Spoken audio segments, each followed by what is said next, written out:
ndị Igbo si na onye Oraifite ka ọ bụ ọ sị na ndị Igbo si na nkịta gbọchaa ihe niile ọ fụrụ be nwaanyị ajadu akpa ya eze. Nkịta gbọchaa ihe niile ọ fụrụ be nwaanyị ajadu nkịta na-agbọ n'ụja n'ọkwa ma ọ ụja nke ihe niile ọ fụrụ be nwaanyị ajadu ọ na-agbọ olu akpa ya eze.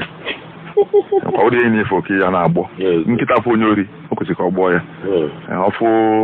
nkịta ibie ọ gbọkwa ya ọfụ agwọ nkịta na-agbọkọ ama na ya fụrụ agwọ ọ gbọkọta ịpụtara ife ofe akwa na amanye elu na-amatu n'anya ofu ebe ilu ọ na agwọ ewu nọ n'ebe ahụ nke karịsị afọ agwọ ọ ya gbogide na mgbaghachi ilu ozi nso efe agwọ ifu n'ọnya ka ọ na-agbọ ihe ahụ